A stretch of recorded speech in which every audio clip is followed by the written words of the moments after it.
Kota Bogor menyimpan banyak kekayaan sejarah.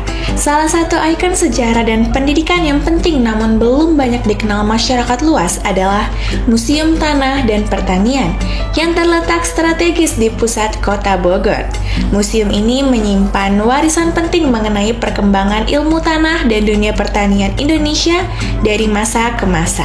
Museum Tanah dan Pertanian didirikan oleh Andi Amran Sulaiman sebagai Menteri Pertanian dari tahun 2014 hingga 2019 untuk mendokumentasikan, memelihara, dan memamerkan berbagai aspek yang berkaitan dengan pertanian di Indonesia. Awalnya, museum ini dibuka pertama kali dan diresmikan pada 5 Desember 2017 sebagai Museum Tanah. Seiring waktu dan kebutuhan museum ini berkembang menjadi Museum Tanah dan Pertanian yang diresmikan kembali pada 3 Maret 2020 oleh Menteri Pertanian Syahrul Yassin Limpo. Perubahan ini bukan hanya sekedar penambahan nama, tetapi juga penambahan lokasi, informasi, dan ruang-ruang edukatif yang mencerminkan peran penting pertanian dalam kehidupan bangsa Indonesia. Museum Tanah dan Pertanian pertama kali dibuka untuk umum itu tahun 2017. Saat itu pertama kali diresmikan sebagai Museum Tanah 5 Desember 2017. Salah satu tujuan dari pendirian museum adalah salah satunya mengenalkan terkait pentingnya tanah dan pertanian dan sejarah perkembangan pertanian di Indonesia, juga menarik generasi milenial untuk nantinya bergerak di bidang pertanian. Apakah dia jadi petani milenial ataukah usaha-usaha lain di bidang pertanian.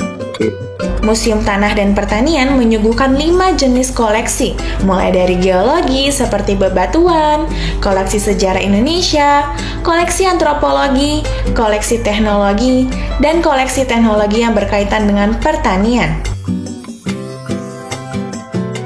Oke, untuk gedung sendiri di Museum Tanah Pertanian itu ada 4 gedung. Kemudian, tapi yang jadi museum itu ada 3 gedung. Ada gedung A, gedung C, dan gedung B. Kebetulan gedung B adalah gedung perkantoran. Untuk gedung A, kami adalah galeri tanah, iklim, dan lingkungan pertanian. Kemudian gedung C adalah galeri pertanian, galeri pangan dan peradaban di lantai 1. Kemudian ada galeri kebijakan dan komoditas di lantai 2. Dan yang ketiga ada galeri pertanian masa depan. Kemudian di gedung D kita ada galeri peternakan. Gedung A dipakai sebagai galeri tanah dan iklim pertanian. Gedung ini menjadi cagar budaya yang memiliki sejarah tinggi tentang perkembangan tanah dan iklim pertanian Indonesia. Selain itu, gedung A juga menjadi tempat bersejarah dalam penelitian tanah dan pertanian di Indonesia.